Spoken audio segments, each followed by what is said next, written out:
La espada de Damocles. Conduce Pablo Veloso.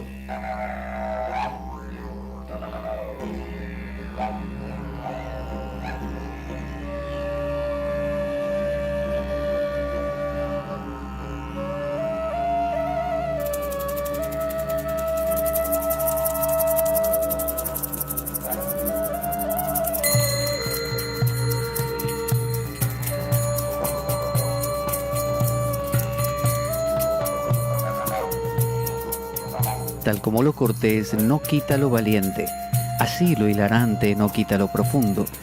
Y dado que la vida es un juego, aquí comienza La Espada de Damocles. La ficción más real que puedas concebir. La Espada de Damocles es un programa que por mera falta de objetividad cree ser diferente. Personajes mitológicos salidos de los más profundos avernos. Leyendas escabrosas y sin sentido. Curiosidades inquietantes e inútiles. Historias antiguas malversadas por nuestra incapacidad de entendimiento. Y cuentos carentes de profundo significado. También pretenderemos sin el menor éxito entender al ser humano en toda su dimensión. En suma, si quieres desperdiciar tu vida, aquí comienza La espada de Damocles, la ficción más real que puedas concebir.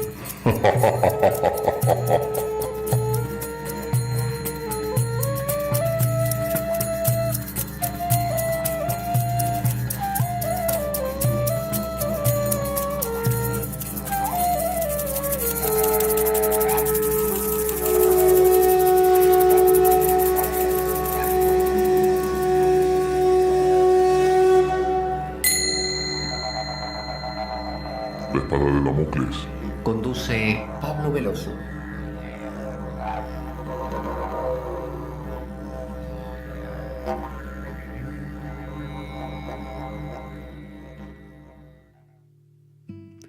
Buenas a todos, yo soy Pablo Veloso y esto es La Espada de Damocles.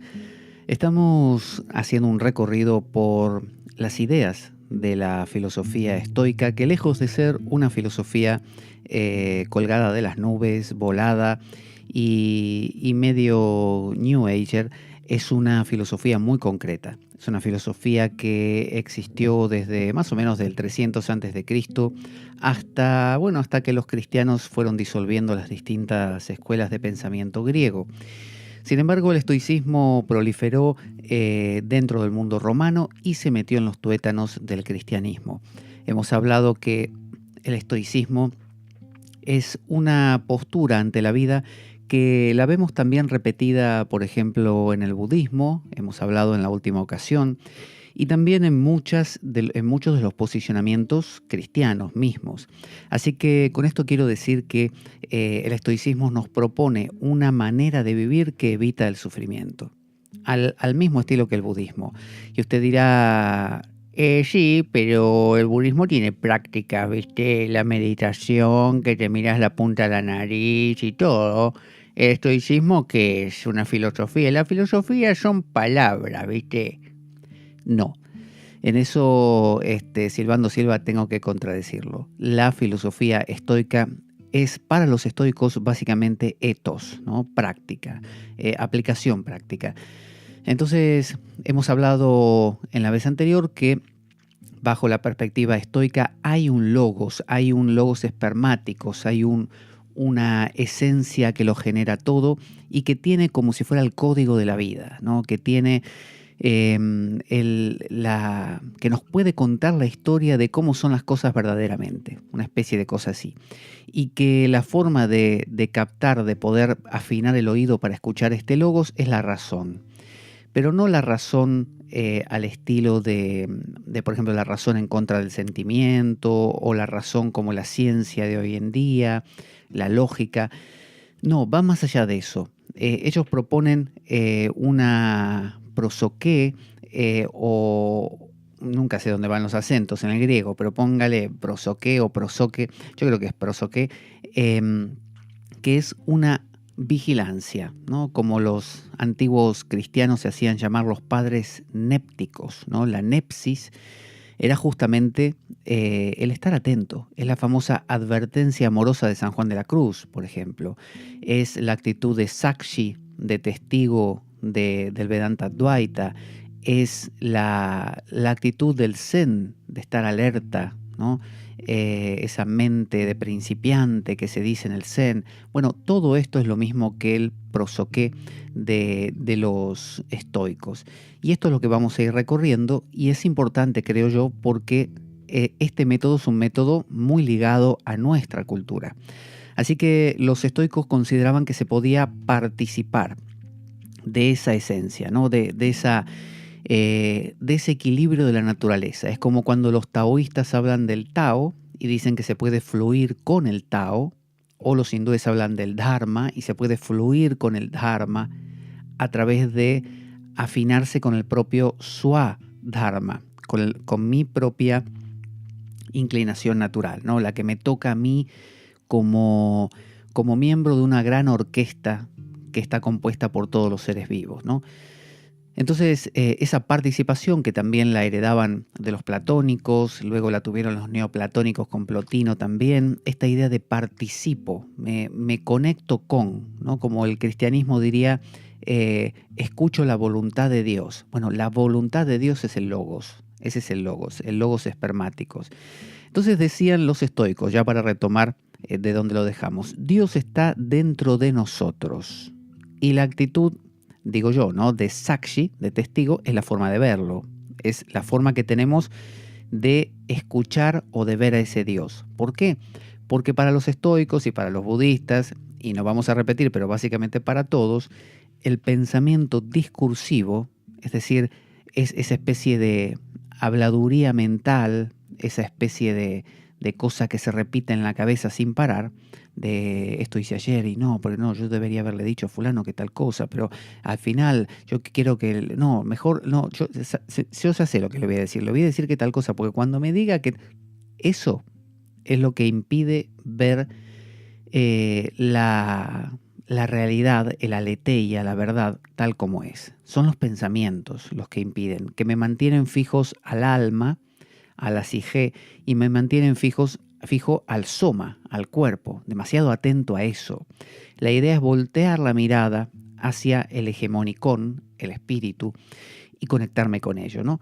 Entonces, Dios está dentro de nosotros, la actitud de Sakshi es la forma de verlo. Y vamos a ver qué nos dice en sus propias palabras Epicteto en sus disertaciones a Flavio Arriano. Dice: ¿cuál es la esencia del bien?, dice el amigo Epicteto. Es verosímil, por tanto, que donde se encuentre la esencia de la divinidad, allí también se encuentra la del bien.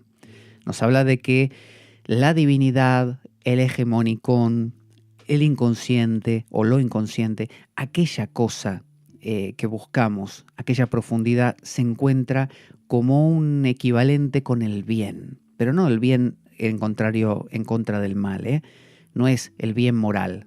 Esto está bien hecho porque lo dice la Constitución de mi país. Esto está bien hecho porque lo dice la Biblia.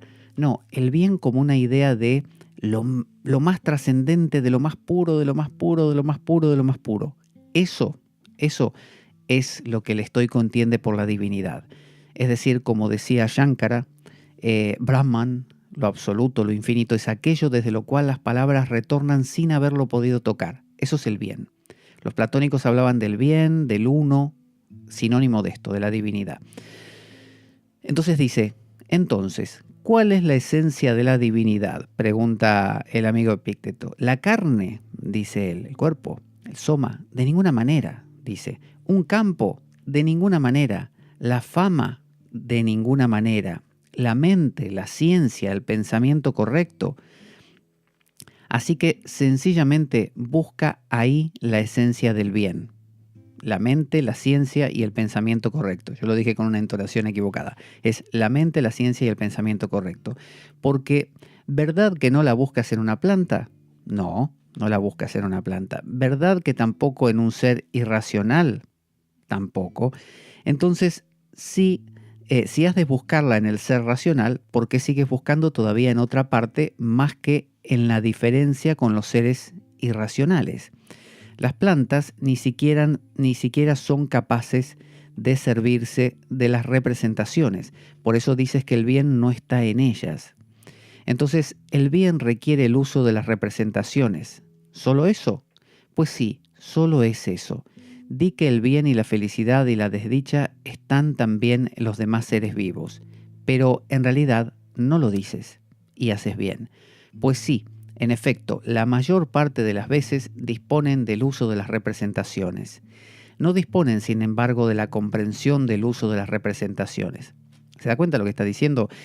Que todos nosotros representamos a esa divinidad, a ese bien. Lo presentamos otra vez. Por ejemplo, si yo quiero pensar acerca de qué es bueno para mí, de cuál es la decisión correcta que debo tomar, o si pienso quién soy yo, me pregunto, bueno, estoy imaginándome cosas, estoy construyendo ideas, pero poca gente, dice Epicteto, se da cuenta de que está construyendo ideas.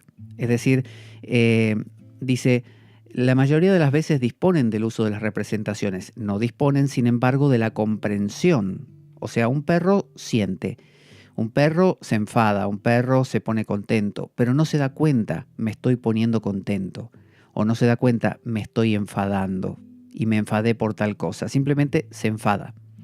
Muchas personas actúan o actuamos, vamos a meternos dentro de todos también, ¿por qué no?, de esa manera. Es decir, muchos de nosotros actuamos emocionalmente, generamos pensamientos, pero no nos damos cuenta que los estamos haciendo. Entonces empezamos a generar pensamientos como no valgo, no sirvo, no puedo, esto es imposible, la vida no tiene sentido. Y cada vez le vamos dando más envergadura, los vamos engordando a estos pensamientos, con más cosas que le agregamos, más memoria de eventos que nos pasaron o les pasaron a otros. Y cuando queremos acordar, toda esa maraña nos parece verdadera. Entonces, esto se evitaría, dice Epicteto, si nosotros nos ponemos a pensar acerca del uso de las representaciones, de cómo esto ocurre. Entonces dice, es normal. Son de nacimiento servidores de otros, no primordiales ellos mismos. El asno, ahora habla de los animales, cuando nació, ¿verdad que no era primordial? No, sino que necesitábamos un lomo capaz de cargar con algo.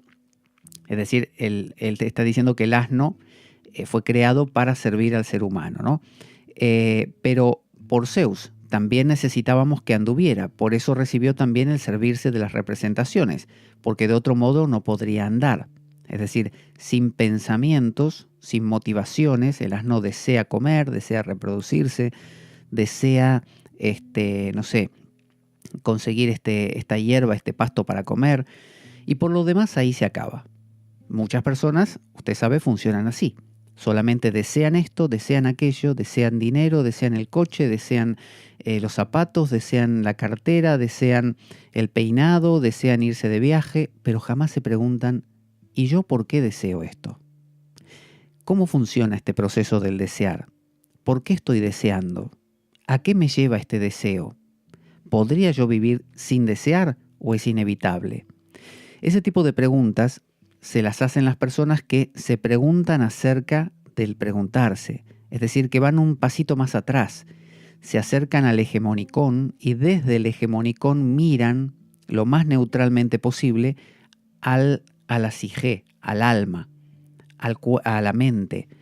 Si usted solo vive en la mente, como dice ese salmo, creo que es el 91, tú que habitas al amparo del Altísimo, a la sombra del Todopoderoso, tú que has hecho de mí tu roca y tu refugio.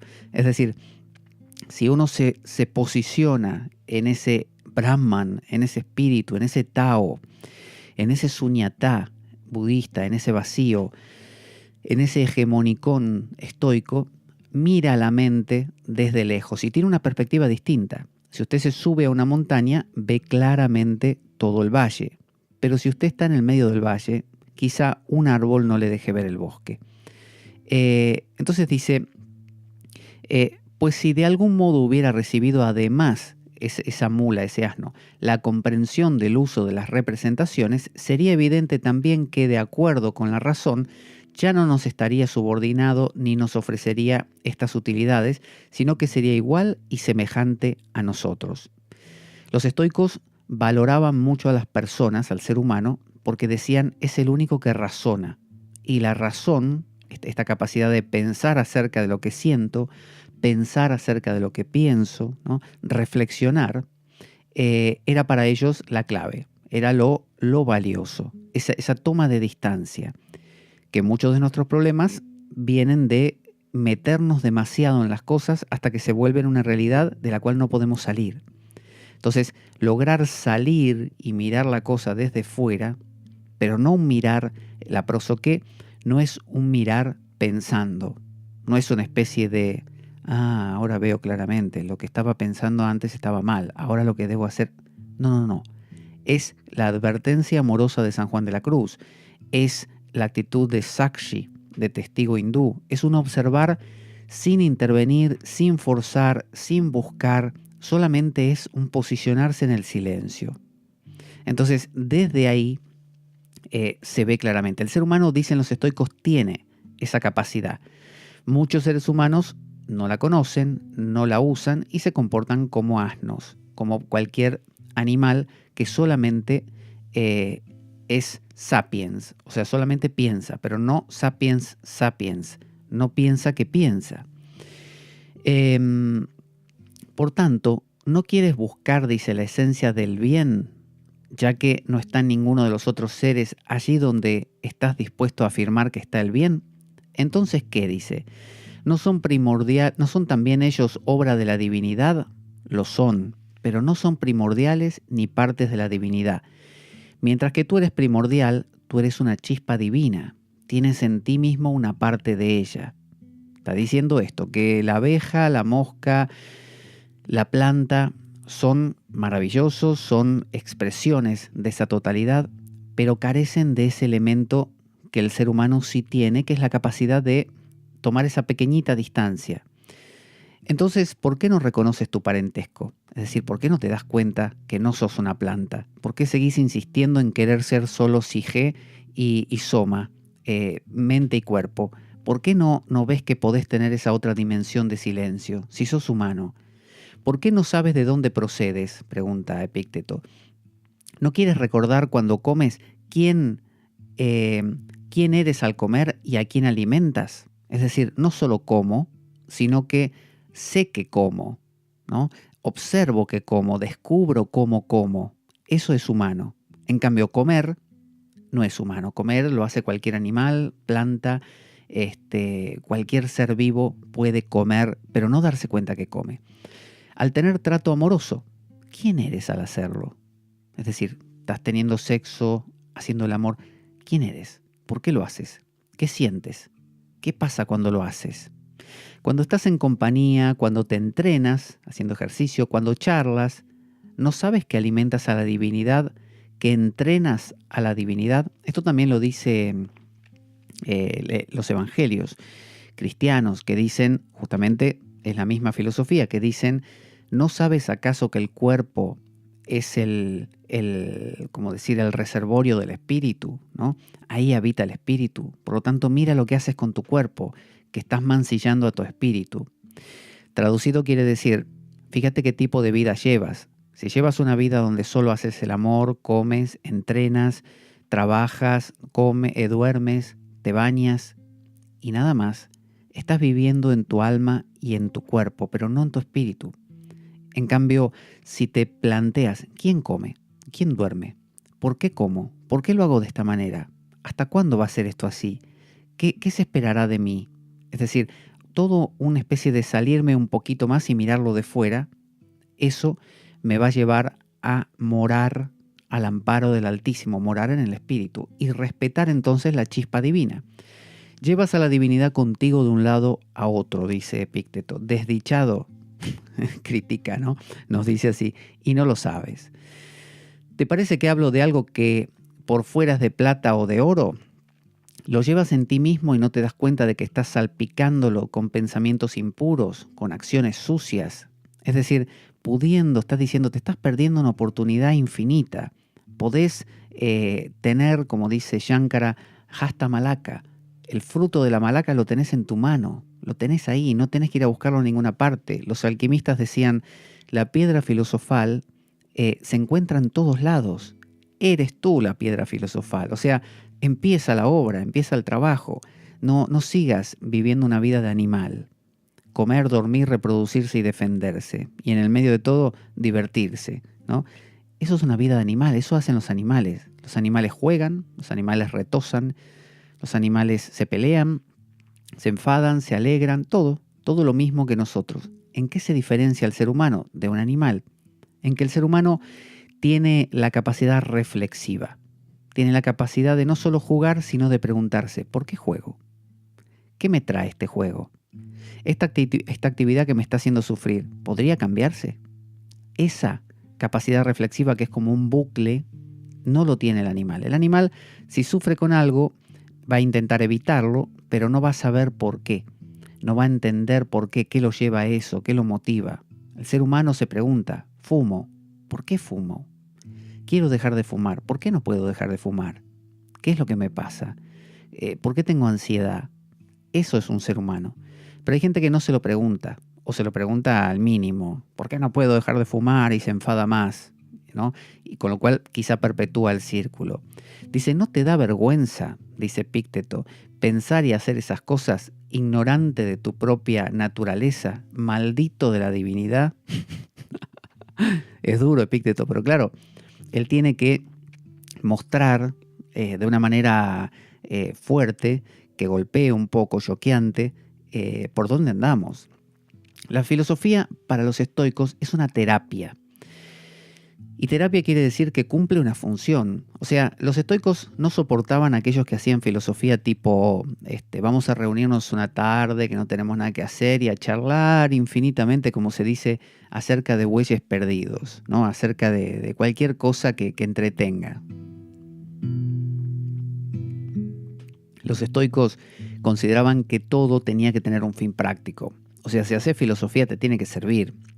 De nada sirve, si no vamos a hablar directamente de, nos contamos cuentos y listo. Entonces ellos lo veían como una terapia, como algo que tiene que funcionar. Esto que estamos hablando te tiene que cambiar la vida. Si no te cambia la vida, no es filosofía, es cualquier otra cosa. También para ellos eran principios ascéticos, ¿no? Que eran heredados del pitagorismo normalmente y del platonismo. Los principios ascéticos significan el ascetismo. El ascetismo son prácticas interiores, son prácticas que te llevan a producir verdaderos cambios en tu interior. Nosotros conocemos como prácticas ascéticas, no sé, al ayuno, al silencio, a la peregrinación, a todo lo que implique como un esfuerzo. Y normalmente lo vemos como negativo, como, uy, el tipo ese se está poniendo un cilicio, se está dando con un látigo en la espalda mientras reza al Padre Nuestro. Eso es una asceta. O el que no come durante mucho tiempo, no bebe agua, o como ese asceta famoso de la primera época cristiana que vivía arriba de una columna, como de 10 metros de altura, y se pasó años sin bajar. Y eso nos parece que es un asceta, o el asceta hindú, que no se corta nunca las uñas, o que se la pasa con un brazo arriba hasta que el brazo se le echa a perder y se le seca y no lo puede bajar nunca más. Eso es ascetismo también, pero los griegos en este sentido se referían a algo más sutil, a una especie de trabajo interior duro, arduo, ¿no? Que requiere disciplina. Entonces, con esta meta de la filosofía como una terapia, buscaban tres fines. Uno era la ataraxia, que es la serenidad, ¿no? Estar en perfecta tranquilidad. Es el shanta de los hindúes, la paz, shanti, shanta, ¿no? Es una especie de ananda, de bienaventuranza, de tranquilidad. Ataraxia significa que estás en paz, que estás sereno, que te pase lo que te pase. Te dicen, por ejemplo, señor, tenemos que informarle que su casa se ha incendiado hace 20 minutos, no quedó nada. Y usted responde, no hay ningún problema, yo soy estoico, no le conté, no me importa. Pero no quedó nada, se le quemó todo, no tiene dónde vivir. No hay problema, yo estoy más sereno que un lago tranquilo, soy estoico. Bueno, eso es la ataraxia. Imagínese esa posibilidad de vivir con suma calma.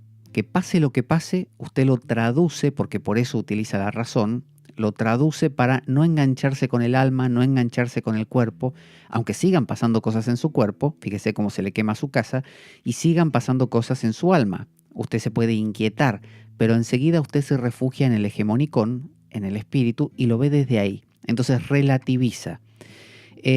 La autarquía, que es la famosa autarquía. ¿Qué es la autarquía? Es lo que los hindúes llaman en el Tantra el swechachara, o lo que Aleister Crowley llamaba haz lo que quieras, ¿no? Haz lo que quieras, haz tu voluntad. O lo que San Pablo de Tarso llamaba San Agustín, ama y haz lo que quieras, ama y haz lo que quieras. Entonces es como swechachara significa el achara, la disciplina de swa, icha. Swa es propio, icha, voluntad. Es la disciplina de seguir la voluntad propia, de hacer lo que quiero. Pero ahí hay que hacer una diferencia. Aleister Crowley decía esto de do what you will, es decir, haz lo que desees, lo que quieras. Pero ese quieras no hace referencia a un yo, hace referencia al sí mismo.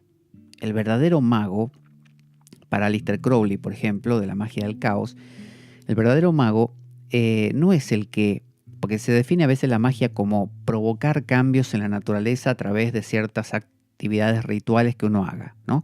Que mi voluntad se cumpla en la naturaleza. Por ejemplo, quiero que me quiera fulanita, quiero que se cure fulano, quiero que venga dinero. Esa sería mi voluntad. Pero si yo a la B de voluntad, la V, la B corta, la pongo en mayúscula, como la voluntad de Dios, ese es el verdadero mago. Ese sería el mago que lo que él quiere es exactamente lo que está sucediendo. Entonces, lo que está sucediendo va en consonancia con mi voluntad, porque ahora mi voluntad es la voluntad de aquello infinitamente grande que está produciendo todo lo que se produce. Por lo tanto, es cierto que cada vez que yo deseo algo ocurre, pero sencillamente porque ahora el que desea algo en mí es él, es la totalidad. Entonces, esa es la idea de autarquía, de libertad, ¿no? Una libertad que es la libertad de hago lo que quiero, ¿no? Nada me limita, sencillamente porque todo lo que ocurre es lo que quiero. Me meten preso, es lo que yo quiero, porque estoy identificado con lo absoluto, con Dios, con la totalidad. Me asaltan, es lo que quiero. Es lo que yo como totalidad quiero. Si yo me identifico con Pablo Veloso, no quiero que me asalten. Pero si yo me identifico con Brahman, con Hegemonicón, con el Logos que crea todo el movimiento de esta vida, es lo que yo estoy queriendo. Por lo tanto, que trae problemas al soma, que no sé, me dieron un puñetazo, sí. ¿Duele? Sí. Que trae problemas a la psique, es decir, me obliga a pensar cómo hacer para vivir sin ese dinero que me robaron. Y sí, también. Pero yo soy el que está queriendo todo esto. Por lo tanto, todo esto no está en contra de mi voluntad. De la misma forma que alguien que escala una montaña va a tener problemas en su soma, se va a cansar, se puede golpear, se puede lastimar y va a tener problemas en su psique, en su mente. Es decir, se va a cansar, se va a complicar, va a tener que resolver, pero es lo que quería. Y lo va a hacer contento porque es lo que quiere, nadie lo obligó. Bueno, imagínese que usted extienda esto no a su propia hechura, sino a la hechura de todos hacia usted también.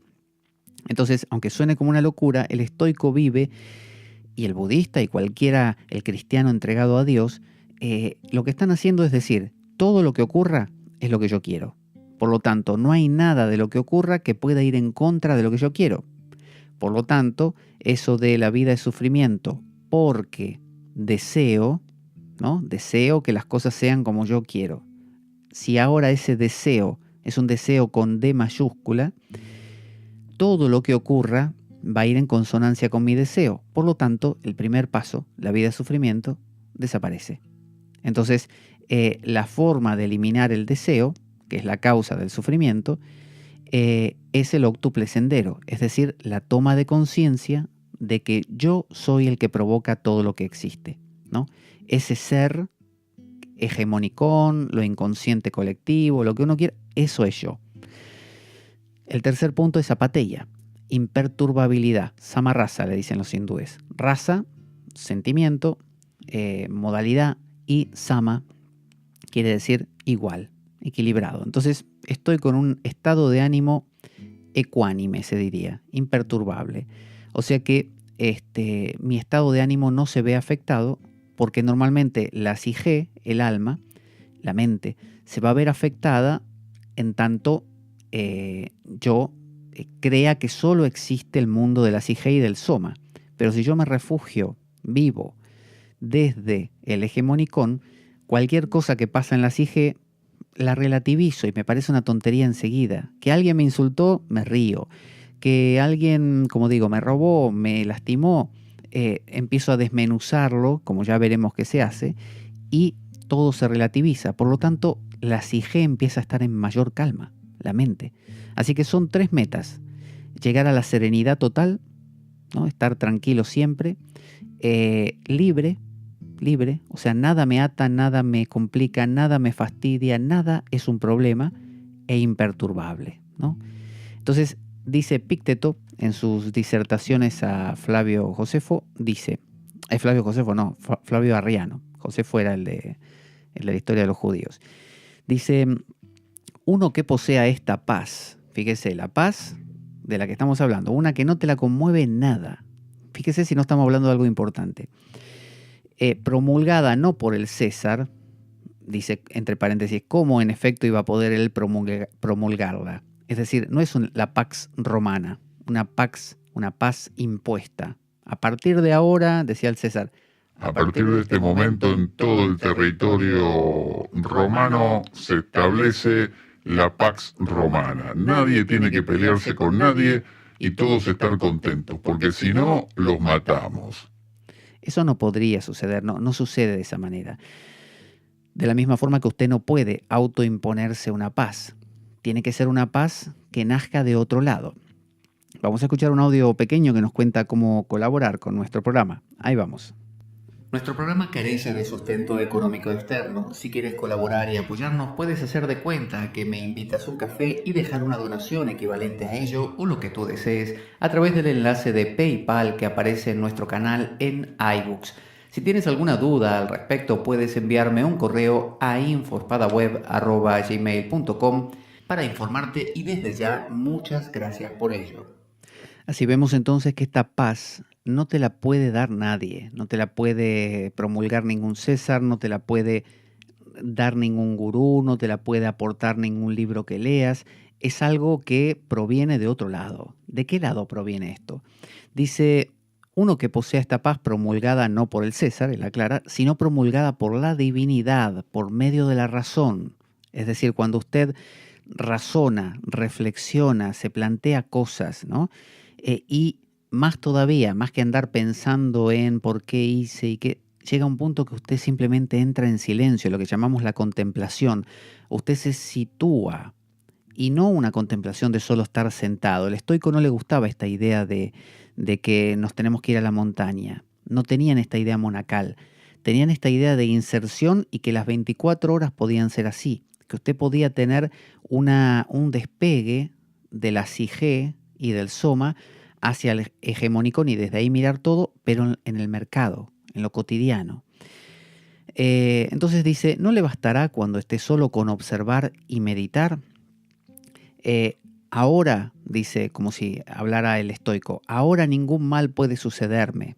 Para mí no hay bandidos, para mí no hay terremotos. Todo está lleno de paz, de serenidad. Cualquier camino, cualquier ciudad, cualquier compañero de viaje, vecino, socio, es inocuo. Otro a quien le corresponde me proporciona el alimento. Ese otro me proporciona el vestido. Ese otro me dio los sentidos. Ese otro me dio las presunciones. Cuando no me proporcione lo necesario, toca la retirada. Abre la puerta, que sería la muerte, y te dice, ven. ¿A dónde? A ningún lugar terrible, sino a aquel de donde procedes, de donde los seres queridos y emparentados contigo, a los elementos. Cuando había en ti de fuego, ir al fuego. Cuanto había de ti de terreno, de tierra, a lo terreno. Cuanto de aéreo, al aire. Cuanto de acuático, a lo acuático. No hay Hades, o sea, mundo de los muertos, ni Aqueronte, ¿no? Ni Cosito, ni Piriflegetonte, que eran ríos del submundo, sino que todo está lleno de dioses y genios. Es decir, te está diciendo, cuando tomas esta actitud, ¿qué hace falta para tomar esta actitud? Dice, solamente cuando estés solo bastará con observar y meditar.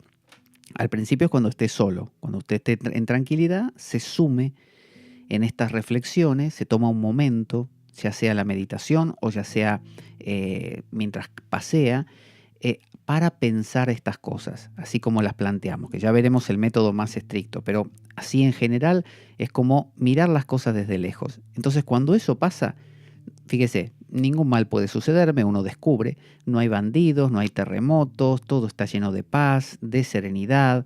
Cualquier camino me da igual, cualquier ciudad me da igual, cualquier compañero de viaje, vecino, socio, todo es inocuo. O sea, nada me afecta. Uno me proporciona alimento, ¿no? Por ejemplo, no sé, trabajo de algo y me dan un dinero. Ese otro más, me da vestido. Este otro me dio los sentidos. Este otro me dio las presunciones, ¿no? Como Dios o todos sus aspectos. Y después llega un momento que te morís. Dios te dice, metafóricamente, ven. ¿A dónde? Dice, no te preocupes. El cuerpo se disuelve, la mente se disuelve, todo vuelve a su lugar y no hay ni Cosito ni Aqueronte. Es decir, no es que te vas a encontrar con un lugar donde te pueden torturar. Los griegos pensaban que estaba un lago, si bebías de esas aguas te olvidabas de todo y que podías ir al Hades, en algunos lugares te disolvías y quedabas en el olvido, en otro ibas al cielo, a los campos elíseos. No hay todo eso, dicen los estoicos, que justamente están en contra de todas estas imaginaciones excesivas. Todo está lleno, dicen, ¿dónde estaba? Todo está lleno de dioses y genios. Es decir, todo está lleno hasta el borde de arquetipos, de energías, ¿no? No te enganches en tonterías propias de la psique, de uy, ¿qué me pasará? Ahora me torturarán. No. Todo está rebosante de energías, de logos, de Dios. Quien pueda pensar estas cosas, dice Epícteto, y vea el sol, la luna y las estrellas y disfrute de la tierra y del mar, ¿se encuentra solo? No más que sin ayuda. ¿Entonces qué? ¿Y si me ataca alguien cuando estoy solo y me degüella? Bobo, dice Epícteto, no a ti, sino a tu cuerpecito. Entonces, él está diciendo, cuando tenés esta actitud, nada te da miedo.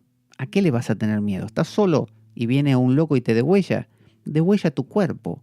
Tu psique, tu alma se irá disolviendo, el aire y al aire, el fuego al fuego, y tu hegemónico, el espíritu, es eterno. Y no es ni tuyo ni mío, es eterno. Todo está lleno hasta el borde de esa trascendencia, de esa profundidad, de ese logos espermáticos, que está en todas partes, de ese Dios, diría un cristiano. Entonces no te preocupes por nada, ¿no? Y ahora veremos poco a poco este método. Dice, los estoicos heredaron la ascesis, o sea, la ascética, la ascesis, los ejercicios interiores. Así se llama, a eso hace referencia la ascesis. Ejercicios interiores que llevaban a la paz interior. Fíjese lo que dice Marco Aurelio en sus meditaciones acerca de la ascesis. Se buscan retiros en el campo, en la costa y en el monte. Tú también sueles anhelar tales retiros, ¿no? Está contando una realidad, como quien se va de vacaciones. Pero todo eso es de lo más vulgar, porque puedes, en el momento que te apetezca, retirarte en ti mismo. Te está diciendo, vos te podés ir de vacaciones al Caribe. Y eso es genial, sí, pero es muy vago, muy vulgar, dice. Hay cosas más profundas. En cualquier momento te podés sentar a meditar, por ejemplo. En ninguna parte un hombre se retira con mayor tranquilidad y más calma que en su propia alma.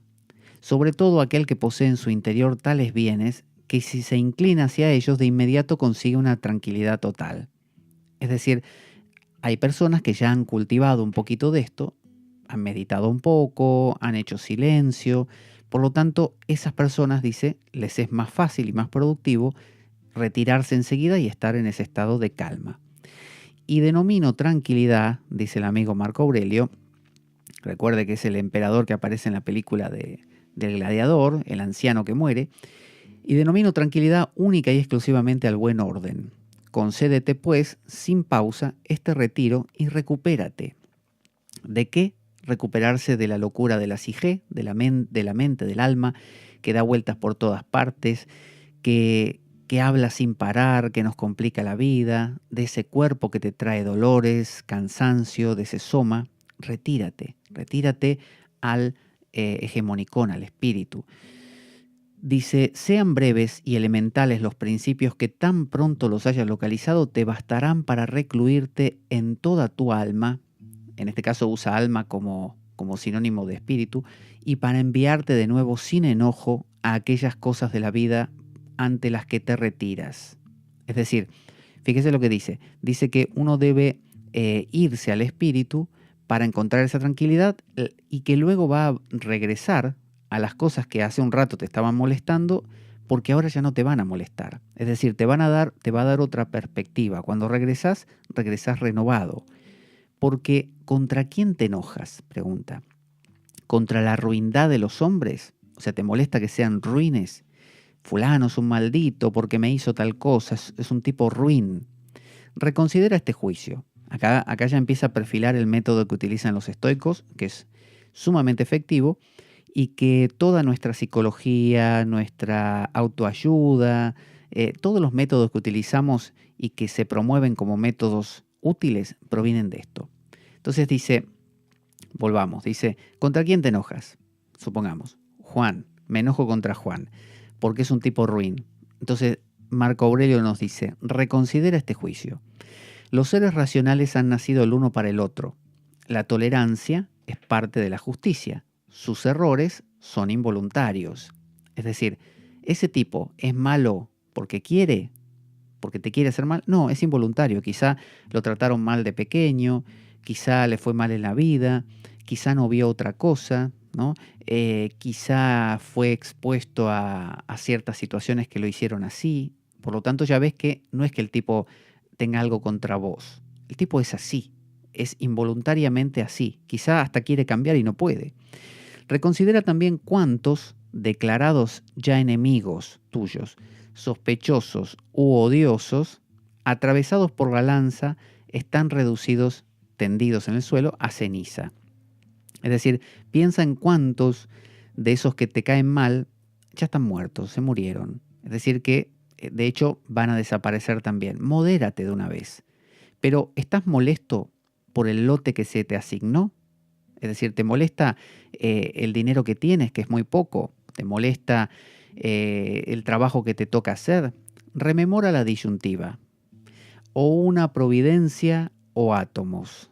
Y gracias a cuántas pruebas se ha demostrado que el mundo es como una ciudad. ¿Pero te apresarán todavía las cosas corporales? Date cuenta de que el pensamiento no se mezcla con el hálito vital que se mueve suave o violentamente una vez que se ha recuperado y comprendido su peculiar poder. Y finalmente ten presente cuánto has oído y aceptado respecto al pesar y al placer. ¿Acaso te arrastrará la vanagloria? Es decir, él va proponiendo toda una reflexión. Entonces dice, ¿te molesta el lote que se te asignó? Entonces plantea que uno que se cuestione una de las verdades que los estoicos plantean es la del determinismo, que todo está determinado, como si fuera toda una gran obra de teatro donde las cosas van pasando según el gran director lo ordena, ¿no? No un tipo que está en el cielo, sino una gran inteligencia que lo permea todo y que no tiene forma de nada. Bueno, eso maneja los hilos. Entonces, estar molesto porque me tocó este tipo de trabajo o este tipo de cosas no tiene mucho sentido cuando me doy cuenta que todo proviene de una providencia, ¿no? No de mi voluntad personal, sino de lo que ocurre. Ahí volvemos a la autarquía, la libertad. La verdadera libertad no está en hacer lo que yo quiera. sino en querer lo que suceda. Fíjese la gran diferencia. Yo soy verdaderamente libre cuando quiero exactamente lo que está pasando y no lo que yo quiero que suceda. Y dicen los estoicos que la única libertad que tenemos es la de tomar esa pequeñita decisión, la de me enfrento a lo que me pasa o acepto lo que sucede, como si fuera mi propia voluntad. Esa posibilidad de reflexionar, que es lo característicamente humano y lo que nos conecta con el logos, ahí está nuestro libre albedrío. No en cambiar lo que te pasa, sino en elegir cambiar cómo reaccionás a lo que te pasa. Entonces también dice, con respecto al cuerpo, ¿te apresarán todavía las cosas corporales? O sea, si vos te das cuenta que un dolor de muela no lo podés controlar, ¿no? Enfadarte con el dolor de muelas, dice, es tonto. Todos nos enfadamos o nos sentimos mal porque nos duele una muela. Es decir, tenemos el dolor físico, pero además se le suma un dolor mental, ¿no? La psique, la mente que empieza a decir, justo me duele la muela hoy, que yo pensaba ir a la playa con el día fantástico que hace. Toda la gente en la playa y yo acá tirado con un dolor de muela y una migraña que no puedo ni abrir los ojos. Qué desastre, qué desdicha la mía. El tema es que la migraña la tenés igual, el dolor de muela lo tenés igual. Te enfades o no te enfades, lo tenés igual. Es más, cuanto más te enfades, probablemente más te dure. Entonces, quizás es más sabio, a través de la reflexión, de la razón, decir, momento, ¿para qué voy a agregarle un problema a uno que ya tengo y tener dos, si puedo tener uno solo? Cuentan los budistas que un tipo iba cruzando un bosque y un cazador, un trabajador que tenía que vender cosas del otro lado del bosque para alimentar a su familia, y una flecha perdida, como si fuera una bala perdida de un cazador, le dio en su pierna. Y el tipo empezó a quejarse de que le dolía la pierna y que le habían arruinado la vida, que ahora no iba a poder vender eso, y insultando a todo el mundo, aunque no había nadie, y que ahora se iban a morir de hambre en su familia, así que buscó unas hojas, se las puso para que le dejara de sangrar, se arrancó la flecha, se vendó como pudo y regresó caminando a su casa, refunfuñando y criticando. Al rato viene un monje budista. Y recordemos que los budistas, Buda es contemporáneo de Mahavira, el líder del movimiento Jaina. Los Jainas han tenido mucha influencia en la India, es una religión, el jainismo, que por ejemplo Gandhi tenía mucho de eso, y son muy ascéticos, muy de ejercicios de índole física, ¿no? Son los que usan una mascarilla en la boca para no tragarse un bicho por casualidad, usan una escobilla para barrer el suelo mientras caminan para no pisar ningún bicho por error y así. Y ni le hablo de las austeridades de ayunos y otras cosas que hacen. Entonces, al rato pasa por el mismo bosque un monje budista y recibe la misma flecha. Se ve que el cazador era muy torpe y estaría aprendiendo y le dio un flechazo al monje. El monje, en lugar de enfadarse y de refunfuñar y de maldecir, simplemente dio un alarido de dolor como el otro, se arrancó la flecha con más dolor y se puso unas hojas, se vendó como pudo y regresó al monasterio. ¿Cuál es la diferencia entre ambos?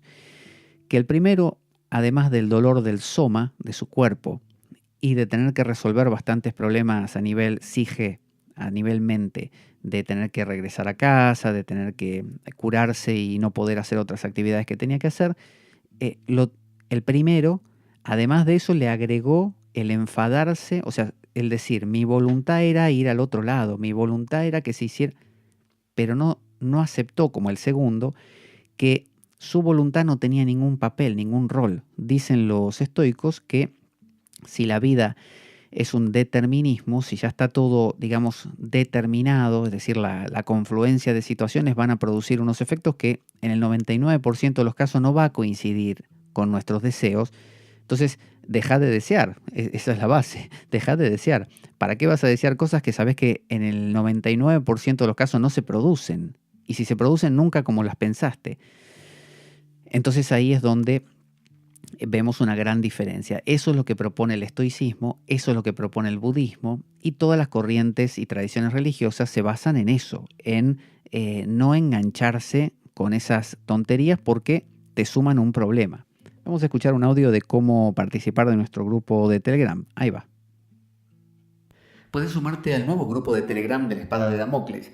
Para eso solo tienes que descargarte la aplicación para el sistema operativo que tú utilices en el móvil o en el ordenador, en la computadora.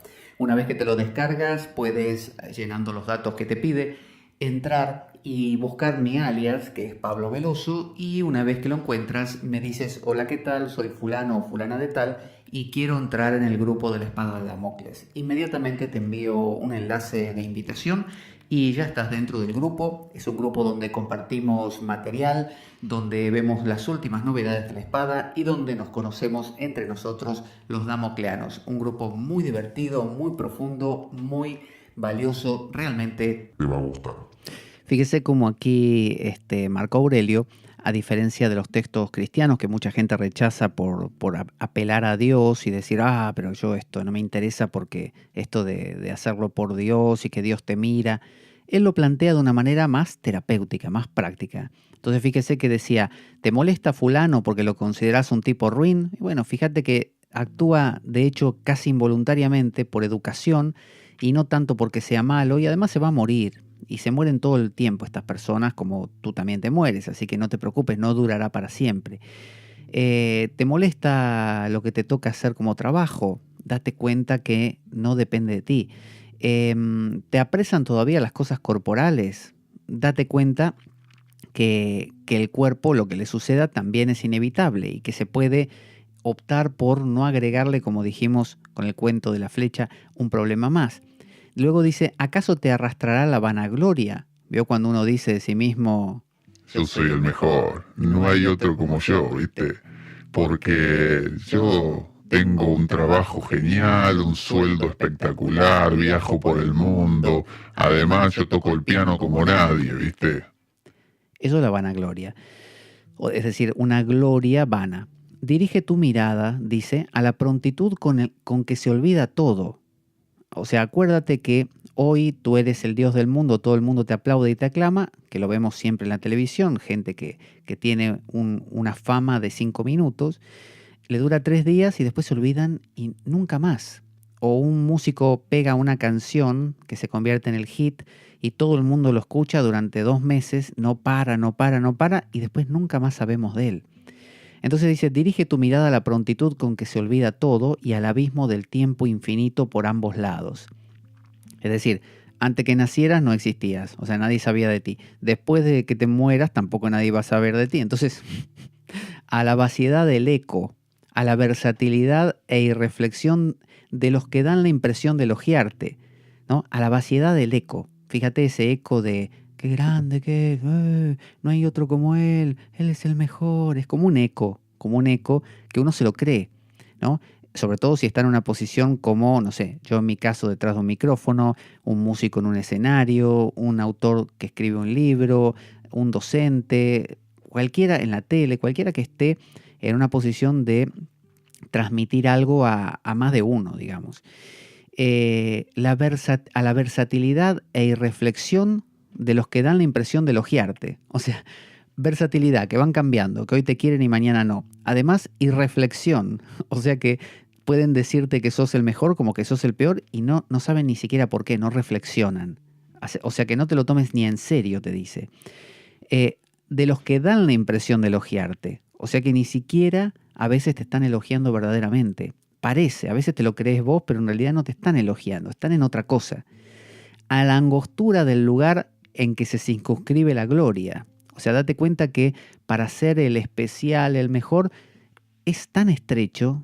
No sé, tomás, un Michael Jackson, y resulta que su momento de gloria y de fama ocurre en momentos muy claves porque en el resto es criticado, es olvidado. O sea, son momentos muy pequeñitos y muy estrechos, aún en la vida entera de alguien que supuestamente vive en la gloria. Y allí, dice, una vez que llegues a ese punto tan pequeñito, ¿cuántos y qué clase de hombres te elogiarán? Es decir, ¿cuántos y qué clase? Cuando llegues ahí, ¿crees que todos van a estar de acuerdo que sos fan? No, ni siquiera ahí. Va a haber siempre alguno que te va a decir: no, yo no. Para mí lo que haces no me gusta. Te tenlo presente, el refugio que se halla en este diminuto campo de ti mismo. Es decir, si te cansaste de andar peleando contra tu cuerpo que se enferma, la gente que te trata mal, los trabajos que no te gustan, la vanagloria y la fama, te queda una solución, dice el Marco Aurelio. Te dice, el refugio que se halla en este diminuto campo de ti mismo. Y por encima de todo, no te atormentes, ni te esfuerces en demasía. No intentes ahí darle para adelante a ver si me aceptan, a ver si me quieren, a ver si fulanita realmente le importo, a ver si... No, dice, antes bien, sé hombre libre, libre. Acuérdese, autarquía. La autarquía no era ser libre de hago lo que quiero imponiéndoselo a los demás. No, la autarquía del estoico es hago lo que quiero. Y lo que quiero es exactamente lo que sucede. O sea que cualquier cosa que suceda es la que quiero. ¿Se da cuenta? Se larga a llover, es lo que quiero. Cae un meteorito y me destruye mi casa, es lo que quiero. Me apareció un cáncer, es lo que quiero. Soy libre. Y mira las cosas como varón, como hombre.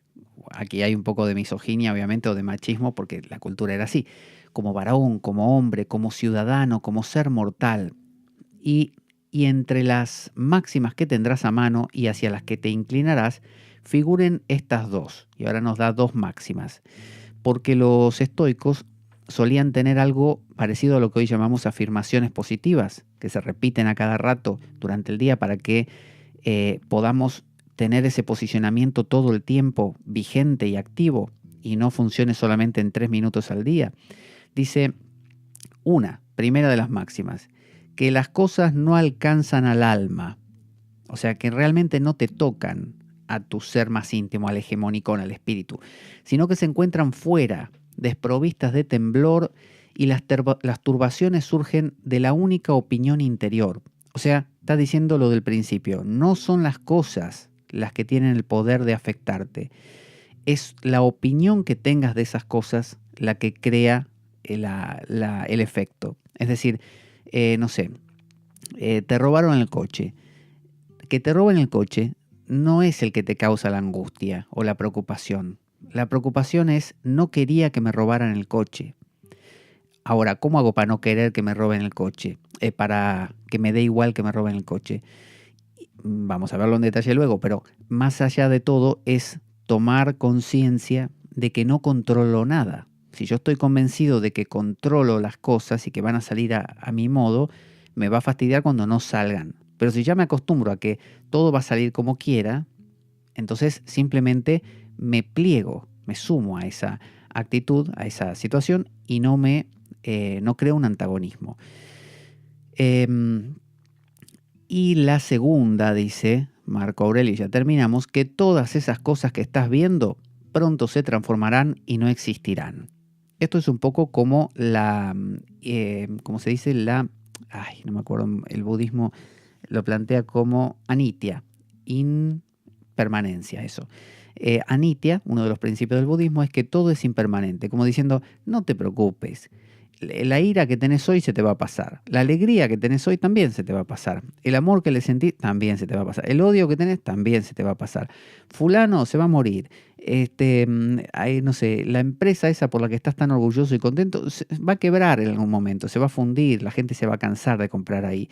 El éxito que tenés se te va a ir. Entonces, cuando empezás a ver que todo se transforma, hay un discurso del Buda que es el discurso del fuego, que dice todo está ardiendo, como que todo se quema, todo se deshace.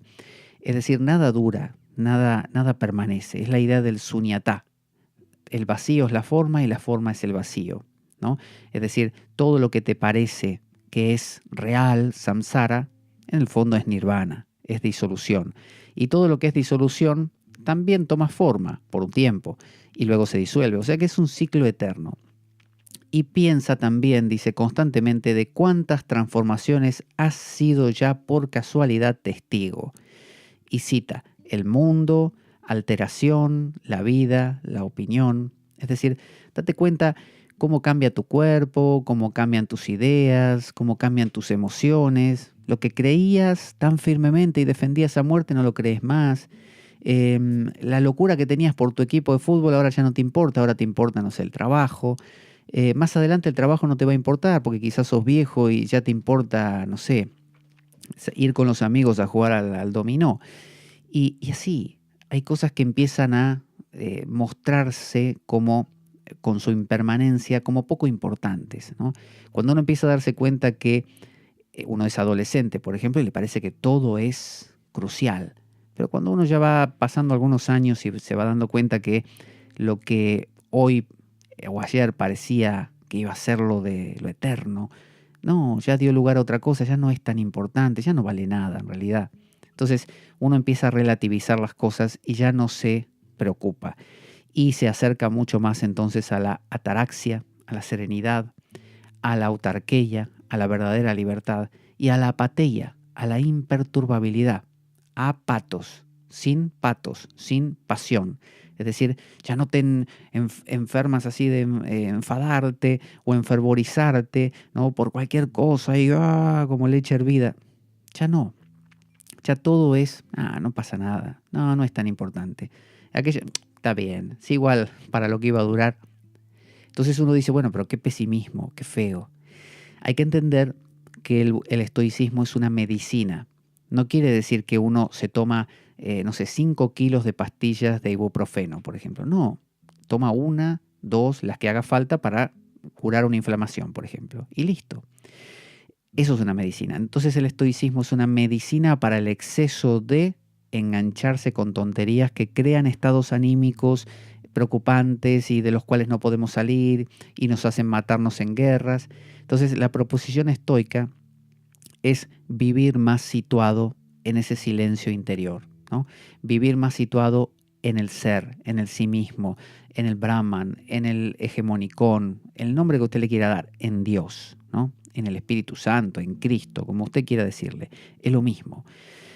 Hasta aquí vamos a ver hoy entonces y ya la próxima iremos adentrándonos cada vez más. Le digo que es conveniente que lo vaya analizando poco a poco porque va a dar este texto muchas herramientas concretas y prácticas. Le recuerdo que me estoy basando más que nada para seguir un hilo conductor, no tanto en las digresiones y explicaciones que voy haciendo, porque esas son las que van naciendo en cada momento, pero sí en el orden que voy llevando, en un libro de Javier Alvarado llamado Historia de los métodos de meditación no dual, un libro, la verdad, genial, que trata, de distintas corrientes, tradiciones espirituales y culturas, pero que tiene un capítulo dedicado a los estoicos.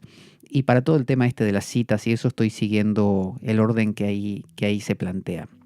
Vamos a escuchar por último cómo descargar nuestros programas y ya vamos a ir a la cortina de despedida hasta nuestro próximo programa.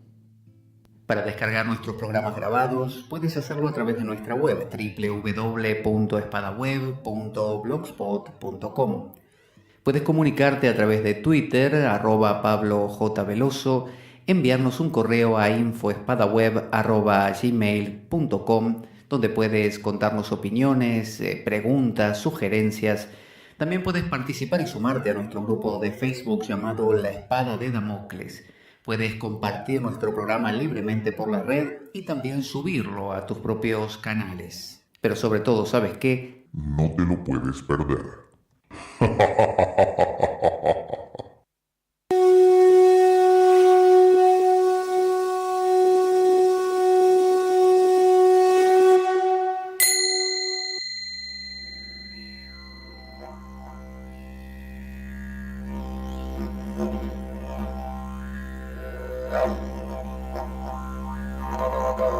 La Espada de Damocles. Conduce Pablo Veloso.